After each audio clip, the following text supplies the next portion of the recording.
And welcome back to Just Wing It, ladies and gentlemen. Welcome back, boys and girls. Welcome back, RC Mall Aviation enthusiasts all across the globe. We're with Michael Roznick, all the way from Texas. He has a beautiful UH-34D scale helicopter. I love scale helicopters. It has the Alan Shepard Capsule. In honor of the aircraft that picked up Alan Shepard.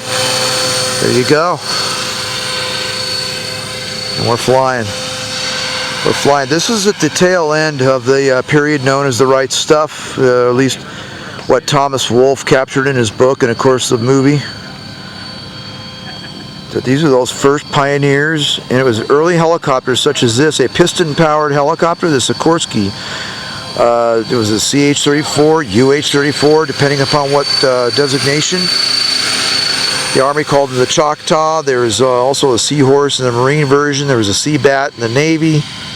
In any event, these were early. Again, piston-powered helicopters. The engine was up front, big radial engine. It's a 4-bladed prop. And this bird just came back from securing Alan Shepard's, one of the Liberty capsules, I guess, huh? Mercury. Okay, Mercury.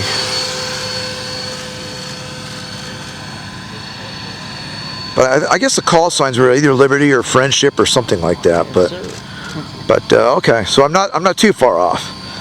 All right, look at this, beautiful. This would be Freedom 7. Oh, this would be Freedom. Okay, there you go. Yeah, Mike, he just has this collection of aircraft, helicopters that are just phenomenal, and he gives honor to those by modeling those aircraft.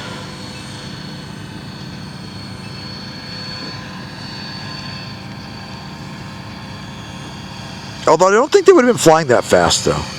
I'm just playing. A little bit of airspeed actually helps stabilize the swing load. Oh yeah, sure, of course. If you sit in zero wind, it'll oscillate under the rotor disc. Yes, so it will. By the way, I try to keep at least 3 knots of forward airspeed on it. I like it. Oscillation down. I like it. I'll come to a hover temporarily, but if I stay there for a while, you can kind of watch it build itself. Oh yeah. Yep. By the way, he's modeled just like the full-scale aircraft, same way. They need a little forward speed with the sling load. See, there it's building. Yep, I see it. The pendulum effect, right? Yep. A little bit of airspeed kind of damps out. Sure does. What are you flying for? Is this a 600 class aircraft? This is a 500 class. 500 class. T-Rex 500 internals. Okay. And a PKM hobby airframe. Okay, PKM Hobbies with T-Rex 500 air internals, and you're flying it on what, a 6S 5000? I am flying it on TES 3700s. Oh wow! And, they're in series though, so it gives you 6S voltage. Sure. You have to run 2 because the batteries split around the mechanics. Okay. There's one on either side of them. I like it.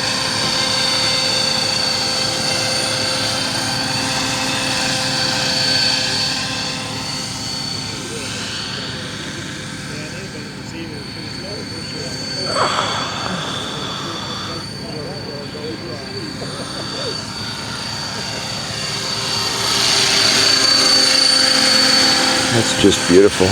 That really is just beautiful.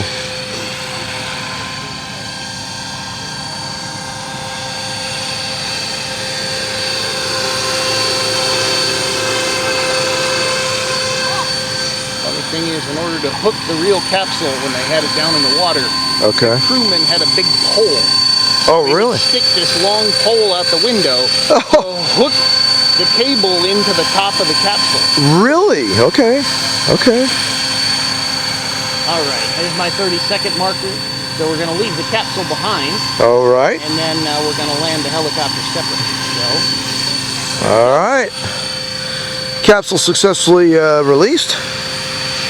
And now on to the landing of the aircraft.